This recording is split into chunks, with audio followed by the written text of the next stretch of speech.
Estamos hoje terminando a segunda carta do apóstolo Paulo a Timóteo, capítulo 4, sobre o tema até as últimas consequências.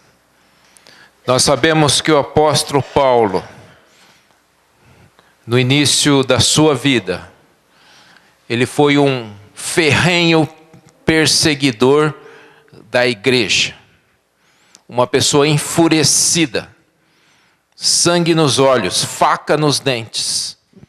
Ele perseguia a igreja do Senhor Jesus Cristo em Jerusalém, em outras cidades, levava-os presos. Muitas vezes participou da morte de alguns cristãos. Ele não era satisfeito de forma alguma com o desenvolvimento, com o crescimento da igreja do nosso Senhor e Salvador Jesus Cristo. Mas, certa feita, quando estava no caminho de Damasco, com o propósito de levar preso irmãos, o próprio Senhor Jesus Cristo veio ao seu encontro e mudou todo o curso da vida de Paulo, onde ele passou a ser chamado não mais como Saulo, que era o seu nome no hebraico, mas como Paulo, o seu nome no latim.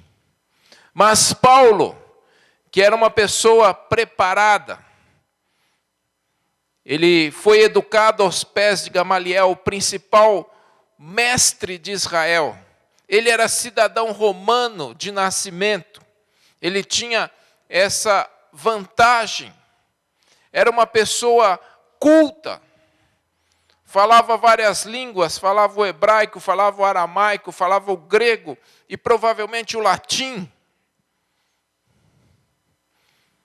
Era uma pessoa que conhecia das ciências, da filosofia, da cultura de sua época. E usou tudo isso para glorificar ao nome do Senhor Jesus Cristo. Não mediu esforços. Ele foi até as últimas consequências para cumprir a sua missão, a missão que Deus havia lhe designado. Este último capítulo é um capítulo pessoal, mas também é o último capítulo de seus livros, de seus escritos. É o último escrito do apóstolo Paulo. Ele que já estava na sua segunda fase da prisão em Roma. A primeira fase foi uma prisão domiciliar. Depois, um período, ele ficou solto. E depois ele voltou a ficar preso novamente. E ele estava já nos últimos momentos da sua prisão, já a ponto de ser realizado a sua pena de morte. E nessa última carta, então, que ele escreve para o seu filho Timóteo, ele abre o seu coração a Timóteo. Ele coloca, expõe os seus sentimentos e também as suas instruções ao seu filho Timóteo, que são instruções não somente para ele, mas para todos nós. E sobre essas instruções que nós vamos meditar, sobre essas realidades que foram transmitidas inicialmente a Timóteo, mas a todos nós. E nós vamos dividir isso em 3 partes. Primeiramente, a exortação para que Timóteo cumprisse o seu ministério. Cumprisse cabalmente, totalmente o seu ministério. A segunda parte diz respeito de que Timóteo e todos nós deveríamos ver o exemplo do apóstolo Paulo. Então a segunda parte nos fala que nós devemos focar e verificar e seguir o exemplo de Paulo.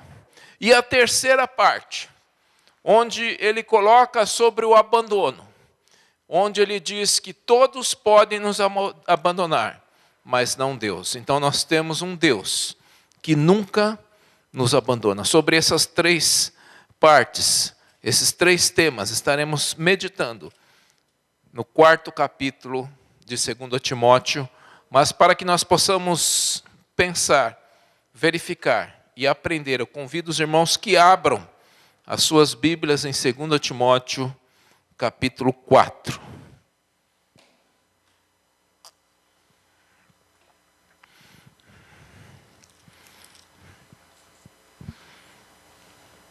Estaremos lendo todo o capítulo.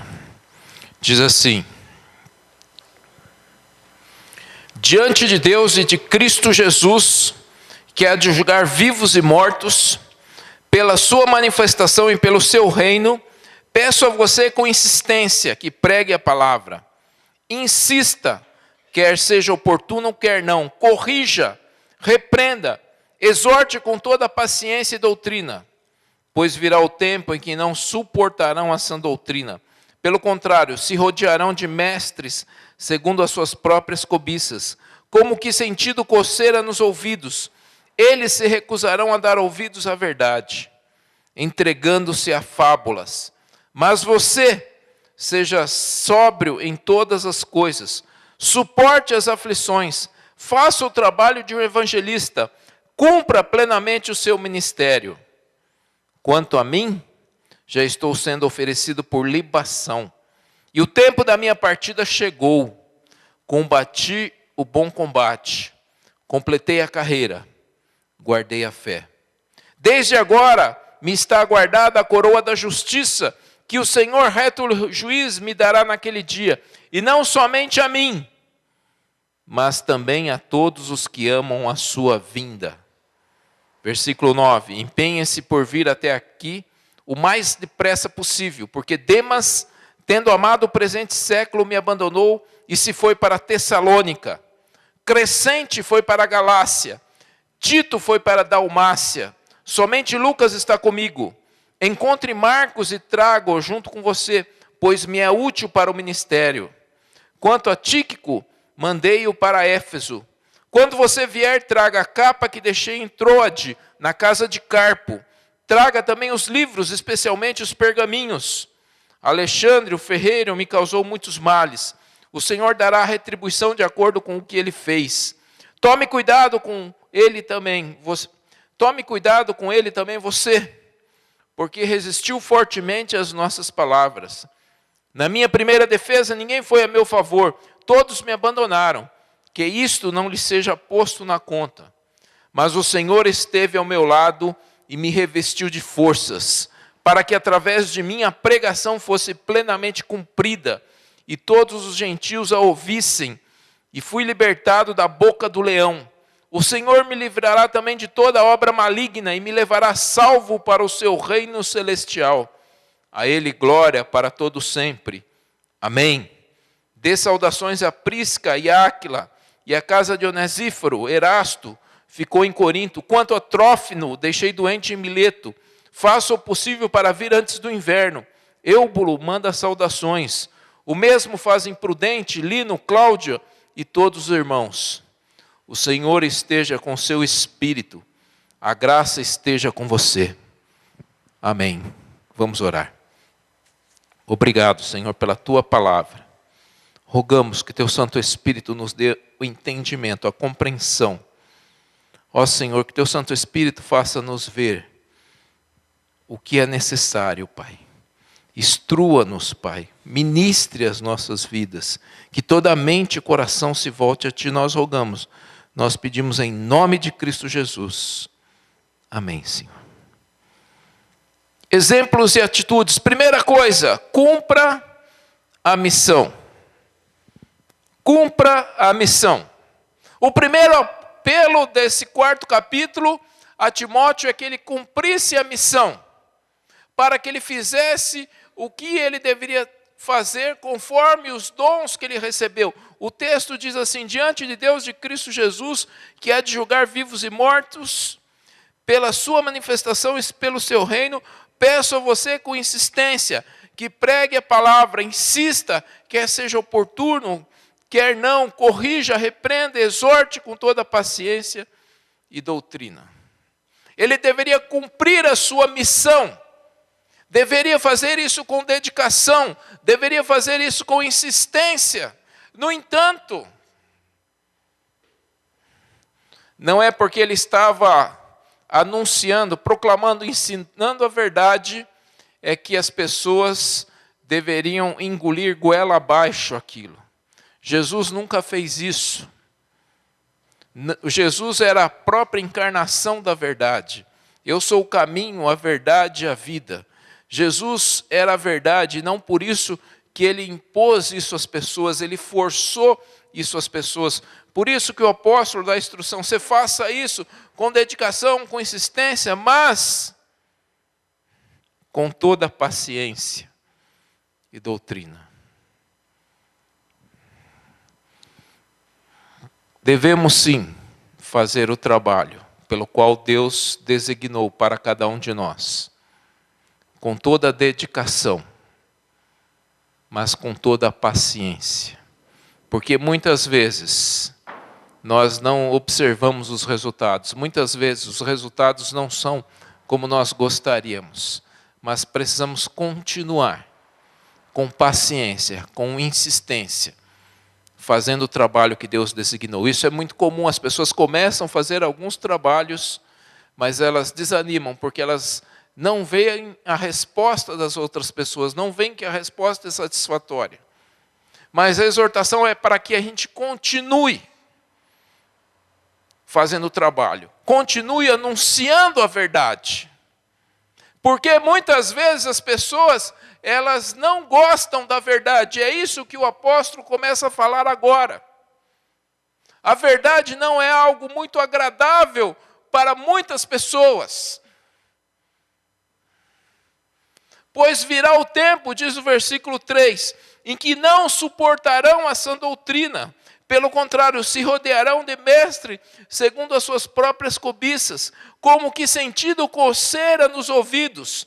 Eles se recusarão a dar ouvidos à verdade. Nós vivemos esse tempo. As pessoas querem ouvir aquilo que é agradável. É por isso que a prosperidade tem muito ouvintes. É por isso que a teologia da autoajuda tem muitos ouvintes. É por isso que a teologia do politicamente correto tem muitos ouvintes. É por isso que o positivismo atrai muitas pessoas. As pessoas querem ouvir palavras agradáveis, palavras de prosperidade, palavras de autoajuda, palavras de otimismo, de positivismo, etc. As pessoas se cercam de mestres que fazem isso. E nós não podemos apenas condenar esses mestres, porque na verdade esses mestres estão falando o que essas pessoas gostam de ouvir. As pessoas são cúmplices. Estão em conluio com esses mestres, porque eles falam o que as pessoas gostam de ouvir, mas eles gostam de ouvir aquilo. Porque muitas vezes falar contra o pecado não é agradável. Falar que a pessoa tem que mudar de vida não é agradável. Falar que muitas vezes há um sacrifício, há um preço a pagar no ministério, na vida cristã, não é agradável. Nós estamos vivendo esse tempo, mas eu quero falar uma coisa para você muito importante. Aqueles que dão ouvidos a mensagens agradáveis, por fim, terão desagradáveis surpresas. Por fim, não se darão bem. Porque elas não encaram a vida na sua realidade. Elas não consideram a realidade da vida. E tais pessoas também não consideram quem é Deus e o que Ele faz. Então elas têm uma visão distorcida da realidade da vida. E quem tem uma visão distorcida da realidade da vida, uma visão distorcida do Evangelho, quando ela enfrenta as primeiras dificuldades, ela abandona o Evangelho. Ela deixa a igreja. ela renega a fé.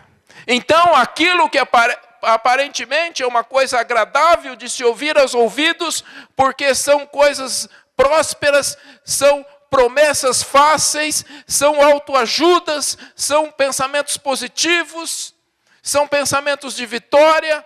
Muitas vezes o resultado final é triste, porque não é uma realidade, é uma falsidade do Evangelho. É bem verdade, Deus é um Deus que abençoa. Deus é um Deus que faz prosperar. Deus é um Deus que cura. Deus é um Deus que restaura. E nós temos experimentado todas essas realidades e essas verdades. No entanto, não pode ser ingênua a nossa visão da vida e uma visão de quem é Deus. E aqui a exortação, então, do apóstolo Paulo para Timóteo é que ele deveria insistir em pregar a verdade, mesmo diante dessa situação onde muitas pessoas querem ouvir e querem falar, engana que eu gosto.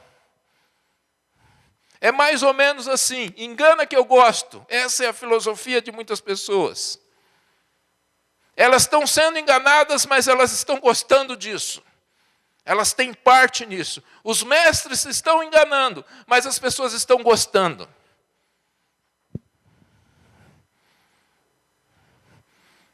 E o apóstolo Paulo, mediante isso, fala: você, com insistência, pregue a palavra. Insista, quer seja oportuno, quer não. Corrija, repreenda, exorte com toda a paciência e doutrina. Ou seja, doutrina é paciência, ter paciência. Doutrina é ensinar a coisa correta. Mostrar nas Escrituras que as coisas não são assim. Que isso é um engano. Essa era uma exortação que Paulo fazia a Timóteo. Para que ele cumprisse a sua missão em meio à situação que ele e que nós estamos vivendo nos dias de hoje. Então, cumpra a sua missão. É a primeira ordem, a primeira verdade. A segunda é que nós deveríamos seguir e devemos seguir o exemplo do apóstolo Paulo. Isso está do versículo 6 ao versículo 8, que diz assim: quanto a mim, já estou sendo oferecido por libação, e o tempo da minha partida chegou. Combati o bom combate, completei a carreira, guardei a fé. Já estou sendo oferecido por libação. Libação, no Velho Testamento, era um... Deixa ele aí, ele veio aqui assistir o culto. Está com frio também.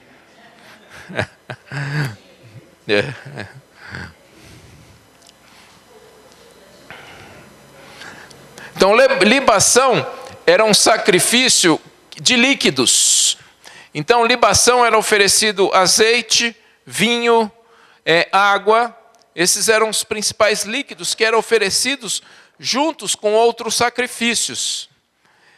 Há um sacrifício de libação muito famoso de Davi, quando os valentes de Davi, eles foram buscar água para Davi. Não sei se os irmãos se lembram dessa situação. Davi suspirou e falou assim: se eu pudesse beber aquela água do poço de Belém. E os valentes de Davi passaram por trás das formações dos filisteus, foram lá, buscaram aquela água e trouxeram a Davi. E Davi pegou aquela água e falou: não posso beber isso, porque isso é custo de sangue. Isso foi um alto preço. E ele pegou aquela água no altar e derramou como libação. Então é sobre esta figura que o apóstolo Paulo está se referindo a respeito da sua vida. Ou seja, a sua vida estava sendo entregue como um sacrifício agradável a Deus. E ele estava feliz e realizado por isso, porque a sua vida então foi útil. E ela estava sendo entregue agora como um sacrifício. E ele diz: o tempo da minha partida chegou. Eu creio que aquele que anda com o Senhor, ele já sabe o seu tempo. Alguns falam que é porque ele já tinha saído a sentença e então ele estava só esperando a execução da sentença.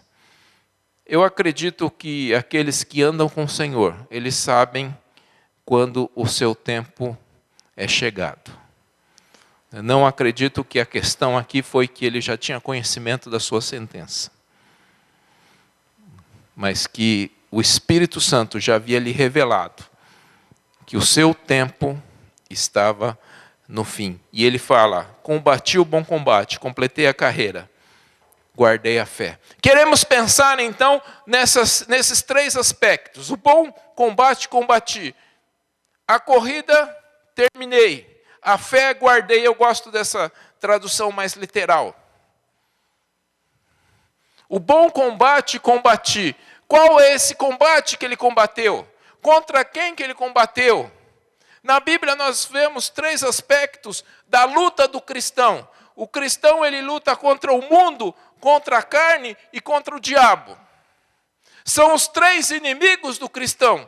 O que é cada um deles? Então vamos pensar no diabo. O diabo é o diabo mesmo. Diabo Satanás.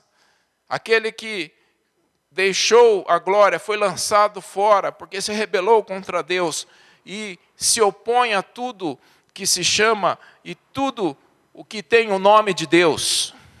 É o inimigo do cristão. Ele está agindo, está procurando a quem possa devorar, está de redor procurando qualquer um que possa destruir.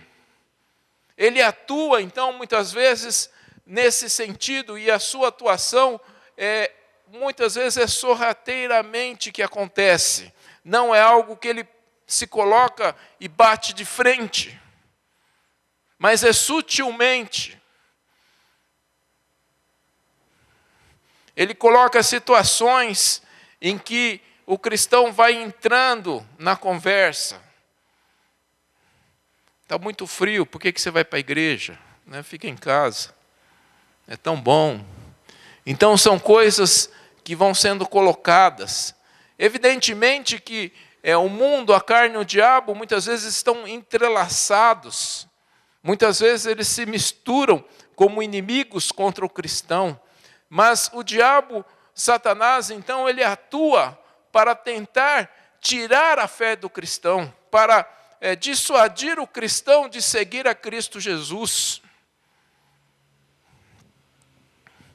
O mundo, o que seria o mundo? O mundo é toda a sua estrutura. O mundo são as ideias. O mundo é a filosofia do mundo. As ideias que são ensinadas muitas vezes na escola sobre evolução. Muitas vezes que são ensinadas sobre questões de gêneros, de homossexualismo. Então, essas ideias, esse conjunto, é o ateísmo, que tentam tirar muitas vezes o cristão, desviar a sua atenção. O mundo também são suas fascinações, são suas distrações. Hoje pela manhã ainda dissemos, hoje nós temos inimigos fortes. Primeiro inimigo é a carne mesmo, que a pessoa vai acordar no frio e ela tem que lutar contra si mesmo para poder sair da cama e vir ao culto. Por isso, o número reduzido que tivemos. E nós iríamos lutar com outra estrutura, que em si não é mal, mas quando se coloca contra o reino de Deus, aí se torna, que era o futebol. Então, de manhã o frio e à tarde o futebol. Ou seja, situações do mundo que muitas vezes prejudicam, impedem, distraem o cristão de ele fazer aquilo que é mais importante. E tudo o que nós deixamos nos influenciar para fazer o que é mais importante, então é uma atuação do mundo que está nos vencendo. Então isso pode ser na rede social, isso pode ser na televisão, pode ser na mídia em geral. Então, aquilo que o mundo cria, a sua fascinação, a sua distração, o seu entretenimento, quando vai contra aquilo que é mais importante, então é um inimigo que precisa ser vencido. E a carne, que é nós mesmos, talvez esse seja o pior inimigo. O que impede você de atingir a plenitude em Cristo Jesus, a plenitude do Espírito Santo, seja você mesmo. As suas cobiças, as suas concupiscências, as suas preguiças, as nossas preguiças, né? As nossas vontades, o nosso materialismo, consumismo. O maior inimigo talvez seja nós mesmos. Então o diabo, o mundo e a carne se constituem dos inimigos do cristão. E quando o apóstolo Paulo diz combati o bom combate, significa que ele combateu contra tudo isso. E ele reconhecia esses inimigos. E ele sabia da dificuldade que era enfrentá-los e vencê-los. Combati o bom combate. A segunda parte ele fala, completei a corrida, terminei a corrida, fui na corrida até o fim. Algumas traduções falam carreira, mas o termo carreira aqui não é uma carreira profissional, se bem que a carreira profissional também tem esse aspecto. Mas o termo carreira aqui, ele está ligado à corrida. No Brasil não usamos muito esse como sinônimo de corrida. Nós só usamos assim quando alguém está apertado para ir no banheiro e fala, dei uma carreirinha. Então a pessoa saiu correndo para ir no banheiro. Em Portugal, o termo carreira é muito comum para ser usado como corrida. O português de Portugal ele se usa muito esse termo assim. Mas o que significa? Significa terminar a corrida. Significa que o apóstolo Paulo ele estava usando a figura dos corredores. Agora, um corredor para terminar a corrida, ele precisa de treino. Um corredor para terminar a corrida, ele precisa de dedicação. Um corredor para terminar a corrida, ele precisa de foco, de alvo. Já falei pela manhã que eu participo de um grupo de corrida que corre na rua, de terça e quinta, e esse pessoal realmente é algo extraordinário, em termos de dedicação e comprometimento com aquilo que eles fazem. Então, nesse feriado, hoje mesmo, 5 horas da manhã saíram para correr. Outros saíram ontem, e na terça-feira também vai ter 5 horas da manhã. E correm 5, 10, 15 quilômetros, 20, depende o grupo, a classificação que eles participam. Agora, para que eles consigam isso, precisa ter comprometimento com aquilo que eles fazem. O apóstolo Paulo, ele completou a corrida porque ele tinha comprometimento com Cristo Jesus. Ele era compromissado com Cristo Jesus. Ele era compromissado com a missão que Deus havia lhe dado. Ele fazia isso com comprometimento. Eu fico pensando, estava analisando se a igreja do Senhor Jesus Cristo tivesse o mesmo nível de comprometimento que algumas pessoas têm para fazer essas coisas como corrida, a igreja do Senhor Jesus Cristo já teria avançado muito mais. Muito mais pessoas teriam se convertido. Cidades corruptas como a nossa teriam sido transformadas pelo Evangelho. Porque a igreja do Senhor estaria avançando. Mas, infelizmente, ainda precisamos de muito comprometimento com aquilo que fazemos, com aquilo que Deus tem nos dado. E o apóstolo Paulo, ele coloca o exemplo da sua vida, dizendo, completei a carreira, fui até o fim. Começar é fácil, o difícil é terminar. Como que muitas pessoas começam vindo nas igrejas, indo aos pequenos grupos, lendo a Bíblia, orando. Mas com poucas pessoas são as pessoas que terminam, que completam. O apóstolo Paulo pôde completar a sua corrida, completar a sua carreira. Ele chegou até o fim, ele ficou focado na chegada, ele ficou focado onde ele deveria ir. Quando nós estamos focados em Cristo Jesus, também nós conseguimos completar a corrida. E o último aspecto, o combate combati, completei a carreira, guardei a fé. Que muitas pessoas nessa jornada na vida, nessa peregrinação da vida, elas acabam perdendo a fé.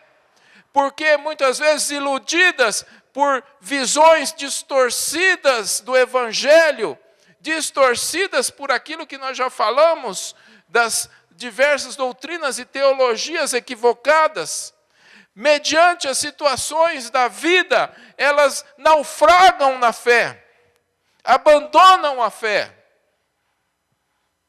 E quando nossa fé é uma fé que está firmada em doutrinas heréticas, nós corremos o risco de naufragar na fé, abandonar a fé. Mas o apóstolo Paulo tinha sua fé firmada no Cristo vivo, naquele que morreu e naquele que ressuscitou, naquele que é Senhor do universo, naquele que é o Deus Todo-Poderoso, naquele que está presente com o seu povo. E a sua fé firmada e focada nele, ele manteve até o fim da sua vida. Ele perseverou na fé. Ele guardou a fé.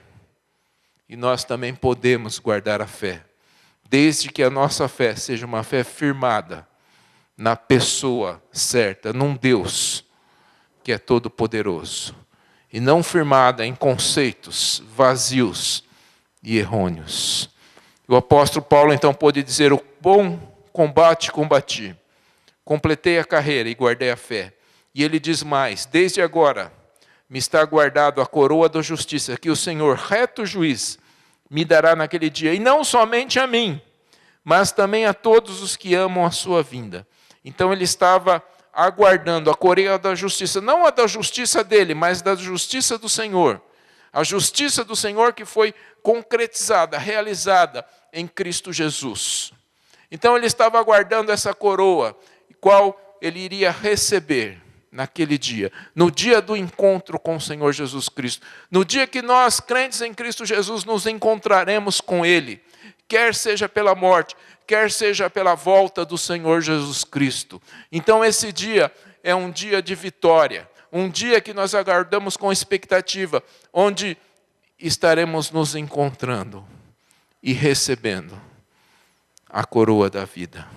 Não somente a Ele, Ele fala, mas a todos os que amam a sua vinda. E nós celebramos hoje, na ceia do Senhor, a expectativa da vinda do Senhor Jesus Cristo. E o apóstolo Paulo, como exemplo, ele transmitiu essas verdades ao seu filho na fé, Timóteo. E o terceiro e último ponto está do versículo 9 ao versículo 22, onde ele expõe agora as suas necessidades pessoais, onde ele também coloca as suas frustrações. Ele diz a Timóteo assim, versículo 9, empenhe-se por vir até aqui o mais depressa possível.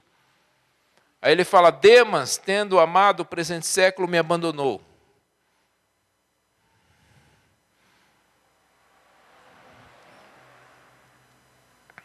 E foi para a Tessalônica. Crescente foi para a Galácia. Tito foi para a Dalmácia. Somente Lucas está comigo. Assim como o apóstolo Paulo, nós fomos criados para viver em comunidade. Nós não fomos criados para viver de forma isolada. Por isso, a sua frustração, por isso, a sua angústia, por isso, a sua decepção de ter sido abandonado por muitos irmãos. E lá na frente, ele diz, na minha primeira defesa, ninguém foi a meu favor, todos me abandonaram. Versículo 16. Na primeira audiência que ele teve, onde testemunhas deveriam ser apresentadas de acordo com o direito romano, para defendê-lo das acusações que pesavam contra ele. Ninguém apareceu para testemunhar a favor do apóstolo Paulo. As acusações contra eles eram acusações graves, acusações de sedição, acusações de ser um agitador por todo o mundo antigo, acusação de ser um daqueles que promoveram o incêndio na própria Roma, no tempo de Nero, sendo que o incêndio foi provocado pelo próprio imperador Nero.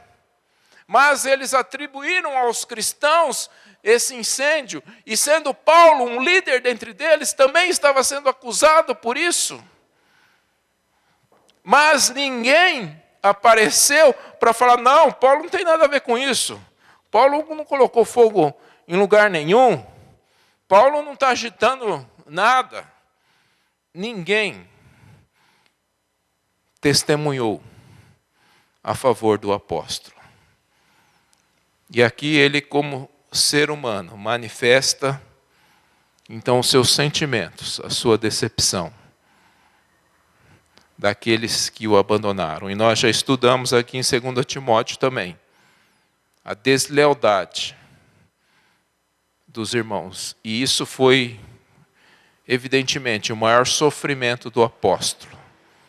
Não foi por ele estar sendo oferecido agora como sacrifício, porque de alguma forma ele se regozijava, ele se alegrava disso, de ter cumprido a missão e agora ser um mártir do Evangelho, de ser martirizado por causa de Cristo Jesus. Ele estava satisfeito com isso, mas ele não estava nada alegre com aqueles irmãos que o abandonaram, com aqueles irmãos que foram desleais, deselegantes com ele. E talvez seja essa a nossa principal mágoa, muitas vezes, no ministério e todos os que estão na igreja do Senhor Jesus Cristo. Não é sofrer por causa da pregação do Evangelho, mas é sofrer por causa da deslealdade, do abandono, muitas vezes, de muitos irmãos.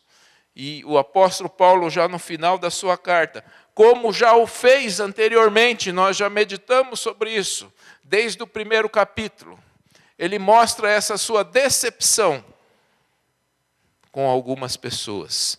Mas, por outro lado, ele é convicto em dizer, no versículo 17, mas o Senhor esteve ao meu lado e me revestiu de forças, para que através de minha pregação fosse plenamente cumprido e todos os gentios a ouvissem. Saiba que todos podem nos abandonar, mas Deus não. Todos podem nos abandonar, mas Deus não. Mas nessas palavras que ele traz de instrução, temos algumas coisas ainda interessantes. Ele diz para que Timóteo encontre Marcos e traga-o junto com ele. Quem que é esse Marcos? Se nós lermos lá em Atos 13, Marcos foi aquele que abandonou Paulo na primeira viagem missionária. E voltou para trás, e teve medo. E quando foi na segunda viagem missionária, Marcos quis ir de novo, mas Paulo falou, nada disso. Esse garoto não vai com a gente não. Nada feito. E houve uma desavença entre ele e Barnabé sobre Marcos, porque Barnabé queria levar Marcos, e Paulo falou, não aceito Marcos. De forma que eles separaram. Paulo foi com Silas, e Barnabé pegou Marcos, e foi fazer o trabalho com Marcos. Mas agora, mais de 20 anos depois, o apóstolo Paulo diz, traga-me Marcos, porque ele é útil ao ministério. Duas coisas nós aprendemos aqui. Primeiro, o próprio Marcos, que mudou o seu comportamento, que mudou as suas atitudes. De uma pessoa que era medrosa, de uma pessoa que não enfrentava as dificuldades, se tornou um cristão dedicado, se tornou um cristão comprometido. Mas aí está a figura de Barnabé. Porque Barnabé foi a pessoa que trabalhou. Barnabé foi a pessoa que teve paciência com Marcos, com João Marcos.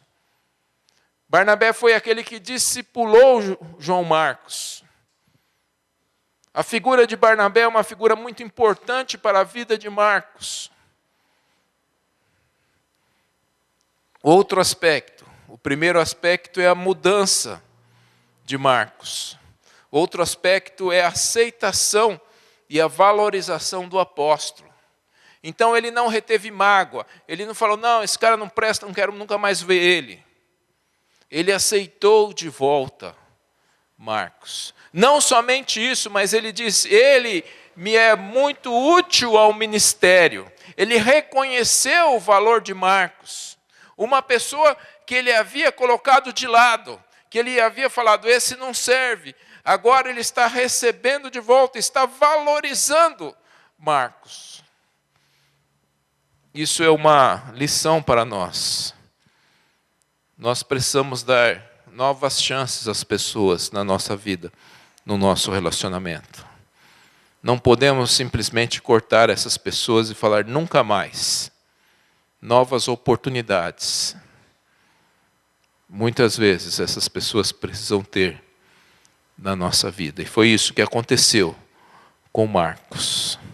Também ele dá instrução para Timóteo para que traga a capa. Evidentemente que ele estava numa prisão, numa masmorra, num lugar frio, insalubre, e a capa seria útil. E ele fala assim, traga também os livros, especialmente os pergaminhos. Os livros eram aqueles feitos de papiro, daquela planta. E os pergaminhos eram feitos de couro de animal. Essa era a diferença. E Paulo, naquela prisão, ele estava usando aquilo que ele tinha e aquilo que ele podia fazer. Por isso ele escrevia, por isso ele lia, ele estudava, ele executava o ministério com aquilo que ele tinha, com as possibilidades que estavam na sua mão, e não eram muitas. Muitas vezes nós colocamos quantos empecilhos para fazer a obra do Senhor, para fazer coisas simples como ter um pequeno grupo na minha casa. Quando eu tiver um sofá novo, quando eu pintar a parede, quando eu rebocar a parede. Eu não vou na igreja porque está frio, então eu preciso ter um carro, quando eu tiver um carro. Então, muitas condições. E quem põe condições assim, essas condições nunca serão favoráveis. Eclesiastes diz, aquele que espera das condições do clima para plantar, nunca vai plantar e nunca vai colher. Não, está muito sol, está muito quente, não dá. Está muito frio, não dá. Está chovendo, não dá. Aquelas pessoas que vivem esperando condições favoráveis, nunca vão fazer nada. Se você está aguardando condições favoráveis para fazer o que precisa ser feito na sua vida e no reino de Deus, saiba que essas condições nunca vão acontecer. Nunca. Mas se você começar a trabalhar com o que você tem, aí sim, Deus então vai começar a abrir as portas. Deus vai começar a te abençoar. E você vai ter todas as condições que você precisa, porque você começou a trabalhar com aquilo que tinha. O apóstolo Paulo, naquela cadeia, ele fazia o que ele podia fazer naquelas condições. E não foi a única vez. Quando ele esteve preso, Paulo e Silas, os irmãos lembram dessa situação em Éfeso? Porque o pessoal achava que ele estava, ou de certa forma ele estava mesmo acabando com o culto da Diana dos Efésios, né?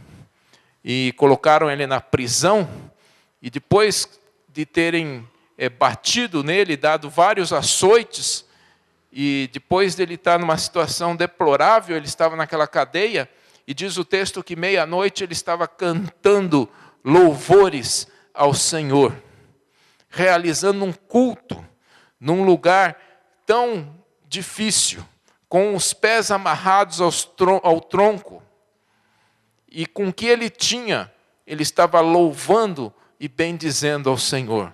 Então, nessa última parte, mesmo diante de todas as situações que ele estava passando, de abandono, de desprezo, de deslealdade, de situação difícil, ele continuava a realizar aquilo que Deus havia separado para ele. Porque ele sabia que Deus estava ao seu lado. Saiba então, meus irmãos, que Deus sempre estará ao nosso lado, seja o que for, onde estivermos. E se nós queremos cumprir aquilo que Deus tem designado para mim e para você, não podemos correr atrás de palavras agradáveis, mas precisamos pregar e viver a verdade. Precisamos observar e seguir o exemplo do próprio apóstolo, que o bom combate combateu, a corrida terminou e a fé guardou. E também saber que, mesmo em meio a situações e circunstâncias de dificuldade, nós podemos contar com a presença de Deus. E ele era muito consciente disso. E mesmo sabendo que ele seria oferecido, que ele seria morto, martirizado, ele falava, isso é de Deus. Em nada Satanás tem parte nisso, porque Deus havia livrado ele da boca do leão. E é o que diz esse último versículo, que eu quero terminar aqui. Mas o Senhor esteve ao meu lado e me revestiu de forças para que através de minha pregação fosse plenamente cumprido e todos os gentios a ouvissem. E fui libertado da boca do leão. O Senhor me livrará também de toda obra maligna e me levará salvo para o seu reino celestial. E me levará salvo para o seu reino celestial. A Ele seja a glória para todos sempre. Amém. E amém. Que Deus os abençoe. Vamos ficar de pé.